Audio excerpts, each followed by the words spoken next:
Έκτη διάλεξη. Διδασκαλία Δ. Καζανίδης Ιωάννης. ΤΕΙ Καβάλας, Τμήμα Βιομηχανικής Πληροφορικής, Εκπαίδευση από Απόσταση και Συστήματα Τηλεκπαίδευσης. Ηλεκτρονικό μάθημα. Μπορείτε να μας βρείτε στη διάθεση πλατφόρμας Ασύγχρονης Εκπαίδευσης που βλέπετε παρακάτω, με τίτλο Μάθημα Εκπαίδευση από Απόσταση και Συστήματα Τηλεκπαίδευσης, ή στο group στο Facebook Εκπαίδευση από Απόσταση, ή ακόμα στα Android Application αν πληκτρολογήσετε DTICAV. Περιεχόμενο του μαθήματος. Στο κεφάλαιο 5, συγγραφή εκπαιδευτικού υλικού για εκπαίδευση από απόσταση. Θα επικεντρωθούμε στο στάδιο 2, προετοιμασία συγγραφής. Πρώτη φάση, εκτίμηση πηγών και περιορισμών. 3 θέματα που πρέπει να εξεταστούν. Ποιος και τι αναμένεται από την πλευρά του συγγραφέα. Υπάρχουν αξιοποιήσιμες πηγές. Πώς θα γίνει σωστή διαχείριση χρόνου. Ποιος και τι αναμένεται από την πλευρά του συγγραφέα. Η συγγραφή είναι διαδικασία ενός ατόμου. Ποιος ο λόγος συγγραφής, με ποια κριτήρια θα αξιολογηθεί το σύνολο της εργασίας. Έχει ο συγγραφέας την πλήρη ευθύνη για την ανάπτυξη του υλικού. Ελευθερία στη λήψη αποφάσεων όσο αφορά το περιεχόμενο, τη μεθοδολογία και το γενικό στυλ της συγγραφής. Β. Υπάρχουν αξιοποιήσιμες πηγές. Οι πηγές περιλαμβάνουν την ανάγκη υποβοήθησης από άλλο άτομο, τη χρήση κάποιων μέσων, τα οικονομικά αποθέματα που είναι διαθέσιμα. Β. Υπάρχουν αξιοποιήσιμες πηγές. Θα υπάρξει βοήθεια από τους άλλους σε περίπτωση που κριθεί αναγκαίο. Υπάρχει ανάλογο προσωπικό διαθέσιμο, π.χ. κάποιος δήμων, κάποιος τεχνικός. Πόσα χρήματα μπορούν να δοθούν για την ανάπτυξη του υλικού. Τι γίνεται στην περίπτωση που δεν επαρκούν οι διαθέσιμοι πόροι. Γ. Πώς θα γίνει σωστή διαχείριση χρόνου. Με τι κριτήρια θα γίνει η κατανομή του χρόνου στο διαθέσιμο χρονοδιάγραμμα και για κάθε συγγραφική φάση. Ποιο είναι το σύνολο του χρόνου που θα απαιτηθεί για τη συγγραφή. Είναι διαθέσιμο. Υπάρχει κάποιο ανελαστικό χρονοδιάγραμμα. Θα συνεχίσουμε στο Γ. Υπάρχει ανάλογος χρόνος για το σχεδιασμό και την προετοιμασία του υλικού όσο για τη φάση της συγγραφής. Ο σχεδιασμός που έχει γίνει λαμβάνει υπόψη αργίες και διακοπές. Έχει γίνει εγκαίρως η δέσμευση προσωπικού ή απαιτούμενων μέσων. Υπάρχουν περιθώρια χρονικής παράτασης. Ταξινόμηση ιδεών αφορά κυρίως τον εντοπισμό των κεντρικών διδακτικών ενιών στα πλαίσια του εκπαιδευτικού πακέτου, τη σειρά παρουσίασής τους και τον τρόπο διδασκαλία τους, τον καθορισμό της γενικής δομής του συνόλου του εκπαιδευτικού πακέτου. Η φάση της ταξινόμησης σχετίζεται με αποφάσεις που αφορούν τη σειρά εκμάθησης του θεματικού αντικειμένου, την πιθανή αναθεώρηση της σειράς διδασκαλίας που χρησιμοποιήθηκε στο παρελθόν, τη σειρά η οποία θα επιλεγεί τελικώς και η οποία μπορεί να διαφοροποιείται και από τις 2 παραπάνω. Η φάση της ταξινόμησης σχετίζεται με αποφάσεις που αφορούν τη σειρά συγγραφής, η οποία δεν είναι απαραίτητο να συμφωνεί με τη σειρά διδασκαλίας, τη σειρά παρουσίασης του υλικού, η σειρά εκμάθησης την οποία θα επιλέξουν οι ίδιοι και οι εκπαιδευόμενοι βάσει των εξατομικευμένων κριτηρίων τους. Φάση, ανάπτυξη δράσεων και διαδικασιών ανάδρασης. Ορισμένες κατηγορίες δράσεων είναι οι ακόλουθες. Ερωτήσεις ή ασκήσεις τις οποίες πρέπει να απαντηθούν πριν προχωρήσει το εκπαιδευτικό υλικό. Σετ ερωτήσεων στο τέλος κάθε ενότητας που εξετάζεται το τι αποκόμισε ο εκπαιδευόμενος από τη συγκεκριμένη ενότητα. Εργασίες ή ανακεφαλαιωτικές ερωτήσεις οι οποίες προϋποθέτουν τη δαπάνη αρκετών ωρών και την ολοκλήρωσή τους. Φάση, ανάπτυξη δράσεων και διαδικασιών ανάδρασης.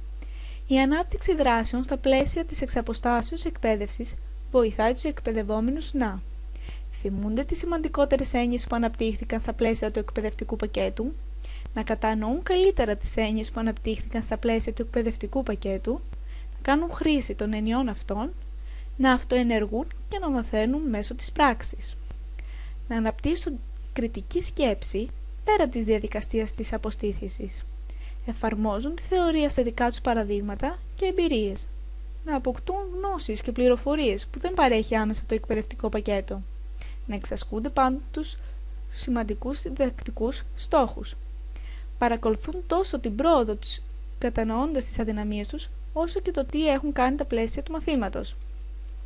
Τα είδη των αναμενόμενων ενεργειών από πλευράς εκπαιδευόμενων είναι τα ακόλουθα.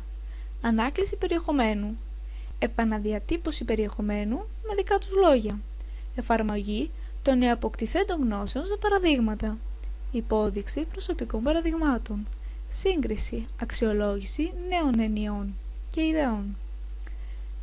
Η εφαρμογή των νεοαποκτηθέντων γνώσεων σε προσωπικές εμπειρίες, απόκτηση νέων ρόλων π.χ. του μέντορα, εξερεύνηση νέων πηγών πληροφόρησης ή υλικού με βάση τα όσα έχουν διδαχθεί, συνεντεύξεις ή συζητήσεις με άλλους ανθρώπους, εκπνόηση πρακτικής άσκησης.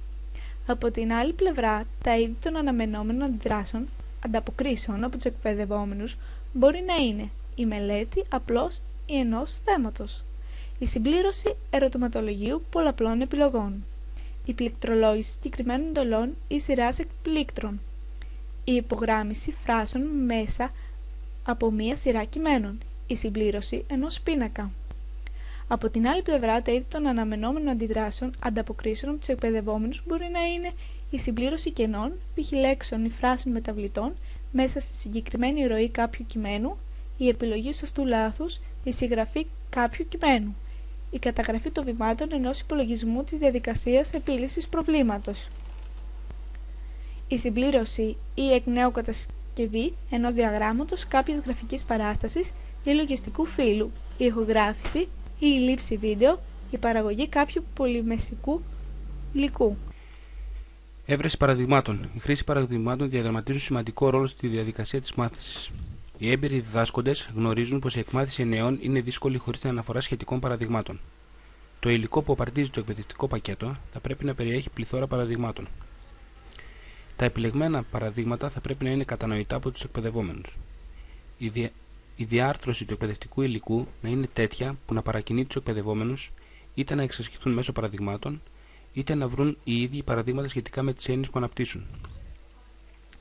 Μερικές μορφές παραδειγμάτων είναι αναφορές σε θέματα ήδη γνωστά στους εκπαιδευόμενους, αναλογίες οι οποίες εμφανίζουν ομοιότητες ανάμεσα σε θέματα που είναι ήδη γνωστά και σε νεοαποκτηθέμενες γνώσεις, ιστορίες, ανέκδοτα, μελέτες περιπτώσεων ή εξομοίωσης τις οποίες μπορούν να εξερευνήσουν οι εκπαιδευόμενοι, εικόνες, διαγράμματα, γραφικά, πίνακες, κόμιξ τα οποία βοηθούν στην απομνημόνευση δύσκολων εννοιών, οπτικοακουστικό υλικό, αναφορές απόψεων σημαντικών προσωπικότητων, υπολογισμοί που εμφανίζουν τα βήματα στη διαδικασία επίλυσης ενός προβλήματος, παραδείγματα παλαιότερων εκπαιδευόμενων, παραδείγματα των ίδιων των εκπαιδευόμενων, επισκέψεις σε ακαδημαϊκούς χώρους, χώρους παραγωγής, π.χ. εργοστάσια κτλ. Αν και αρκετά χρονοβόρα, η φάση της έβρεσης παραδειγμάτων, εάν ολοκληρωθεί με επιτυχία, μπορεί να συμβάλλει σημαντικά με θεαματικό τρόπο στην επιτυχία της εκπαιδευτικής διαδικασίας. Καθορισμός τεχνασμάτων πρόσβασης. Προς αποφυγή συναισθημάτων δυσφορίας από πλευρά εκπαιδευόμενων, είναι απαραίτητη η ύπαρξη τεχνασμάτων πρόσβασης. Τα επεξηγούν το είδος και τον τρόπο χρήσης των τμήματων του υλικού στους εκπαιδευόμενους. Τύποι και κατηγορίες τεχνασμάτων πρόσβασης. Γραπτού κειμένου. Μπορεί να γίνει σε τρία μέρη. Στην αρχή του κειμένου, πίνακες περιεχομένων, οδηγός χρήσης και χάρτης πλοήγησης υλικού, εισαγωγή, περίληψη, σύνδεσμοι με άλλα τμήματα του υλικού, η εκπαιδευτική στόχη κτλ. Στο μέσον, με επικεφαλίδες, οδηγίες του τι θα ακολουθήσει, στη συνέχεια, γλωσσικά ή γραφικά σήματα, περιλήψεις κτλ. Ή στο τέλος, λεξιλόγιο ορών, τεστ ανακεφαλαίωσης, ευρετήρια κτλ. Γλωσσικών σημάτων. Χρησιμοποιούνται με σκοπό την επεξήγηση κάποιου επιχειρήματος στους εκπαιδευόμενους. Συμπεριλαμβάνονται φράσεις όπως «από την πλευρά», ένα άλλο παράδειγμα είναι κάτι στο οποίο μπορεί να σε καταπλήξει, ερχόμενοι στην καρδιά του προβλήματος και άλλα. Η ύπαρξή τους αποτελεί σημαντικό βοήθημα για τους εκπαιδευόμενους. Τύποι της κατηγορίας αυτής είναι η χρήση κενού διαστήματος. Το κενό διάστημα χρησιμοποιείται περισσότερο από ό,τι στην παραδοσιακή εκπαίδευση. Τα κενά ανάμεσα στις γραμμές είναι μεγαλύτερα, λιγότερες λέξεις ανά παράγραφο και αρκετό περιθώριο αριστερά και δεξιά του κειμένου. Η χρήση σημάτων διακοπής ανάγνωσης όπως οριζόντιες γραμμές, σειρά από αστερίσκους κτλ. Λίστες αριθμημένες σημεί με χρήση συμβόλων όπως bullet και άλλα, με σκοπό την αναφορά σειράς πληροφοριών που σχετίζονται μεταξύ τους. Χρωματικό υπόβαθρο κειμένου σκίαση. Η ύπαρξη σκίασης σε κείμενα επικεντρώνει την προσοχή των εκπαιδευόμενων στο περιεχόμενο της σκίασης. Χρήση εικόνων οι οποίες επεξηγούν με γραφικό τρόπο το είδος πληροφορίας ή της δραστηριότητας που πρέπει να μελετηθεί.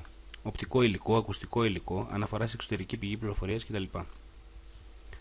Τεχνάσματα πρόσβασης εφαρμόζονται και σε υλικό όπως οπτικό για το γρήγορο εντοπισμό της ενδιαφερόμενης ενότητας, ηχητικό, αναφορά της ενότητας σε διάφορα τμήματα της κασέτας ήχου, ετερογενές υλικό, χρήση διαγραμμάτων ροής, οδηγών περιεχομένων, τρόπο συνδυασμού του τμήματος του υλικού.